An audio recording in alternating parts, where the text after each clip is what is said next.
Good morning, students. Hope all of you are fine. Today we will discuss theme 10 of your book, and name of this theme is Displacing Indigenous People. So, what do we mean by this? Displacing, it means to displace someone, and indigenous people means the native peoples of any area. So in this chapter, we will read about the how the indigenous people they were displaced from their native area. This chapter recounts some aspects of the histories of the native peoples of America and Australia. Like in previous chapter, we read about the history of Spanish and Portuguese colonization of the South America. But from the 18th century, more areas of South America, Central America, North America, South Africa, Australia, and New Zealand they came to be settled by the immigrants from Europe. It means now these European people they settled down in these areas. This led to many of the native peoples being pushed out into other areas. That is why name of this chapter is Displacing Indigenous People, because when the people they were settling, when these European people they were settling down in these areas, the native people they were pushed out to other areas.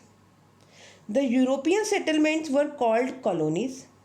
When the European inhabitants of the colonies they became independent of the European mother country, their colonies became states or countries. In the 19th and 20th centuries, people from Asian countries they also migrated to some of these countries. At present, these Europeans and Asians form the majority in these countries, and the number of the native inhabitants are very small. They are hardly seen in the towns, and people have forgotten that they once occupied much of the country. And even if we talk about the names of the rivers, towns, those were derived from the native names. Like few examples are also mentioned, like Ohio, Mississippi, Wollongong, and Parramatta in Australia. All these names of these rivers, these are originated from its native people.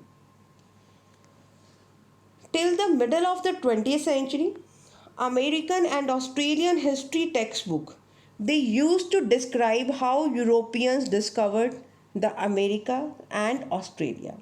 They hardly mentioned the native peoples except to suggest that they were hostile to Europeans. These peoples were studied by anthropologists in America from the 1840s. But from the 1960s, the native people were encouraged to write their own histories or to dictate them. This is called oral history. Means earlier, if we talk about all these European states and the anthropologists who just study about the human beings. So they just wrote about these immigrants, but the native people they encouraged to write down their own history now. Today it is possible to read historical works and fiction written by the native peoples. And visitors to museum in these countries will see galleries of the native art and special museum which show the aboriginal way of life. The new National Museum of the American Indian in the USA has been curated by American Indians themselves. So now the next topic that we will discuss that is the European imperialism. The American empires of Spain and Portugal did not expand after the 17th century. From that time, other countries like France, Holland, and England they began to extend their trading activities and to establish colonies in America, Africa, and Asia. Now, Ireland also was virtually a colony of England. As the landowners, there were mostly English settlers. Like you know that India was also a colony of England for more than 200 years. From the 18th century, it became obvious that while it was the prospect of profit which drove people to establish colonies, there were significant variations in the nature of the control established. Whether uh, the main reason to to establish colonies, it was the profit, just to earn more profit. But still, the method of control that was established, it was different. In South Asia, trading companies like the East India Company made themselves into political powers. As you know, that is about India. As we know that East India Company, it firstly they came to India for trading purpose, right? And later on, when they saw the wealth of India, they just turned themselves into the political powers. So that is why this example is mentioned that in South Asia, trading companies like the East India Company, they made themselves into political powers, defeated local rulers and annexed their territories. They retained the older, well-developed administrative system and collected taxes from landowners. Later, they built railways to make trade easier, excavated mines, and established big plantations. We are well aware about all these things, about all these proceedings by the East India Company in India.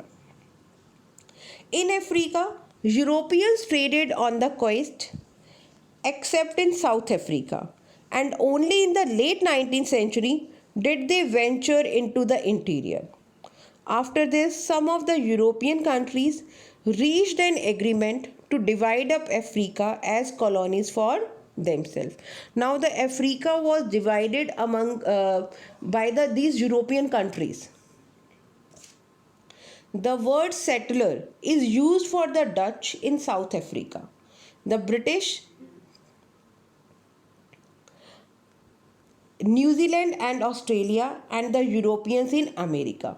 Beta, when all these people they just settled down in different parts, so those were known as the settlers. The official language in these colonies was English, except in Canada, where French is also an official language. Now, if you will see below it, these names given by Europeans to countries of the New World, the name that we note at present time, it also had a history that how these names were given to those countries. Like the first one is mentioned here, America. This America word, this first used after the publication of the Travels of Amerigo Vespucci. Canada. This word was derived from Canada and it was a village in the language of the Huron Iroquois as heard by the explorer Jacques Cartier. Third one is about the Australia. 16th century name for land in the Great Southern Ocean. Austral is Latin for south. जो ये austral है बेटा, it is a Latin word for south. As this land, it was situated in the Southern Ocean. That is why the name was given to it Australia. Now the next one is given the New Zealand. This name was given by Tasman of Holland, who was the first to sight these islands in 1642. Z is a Dutch for sea.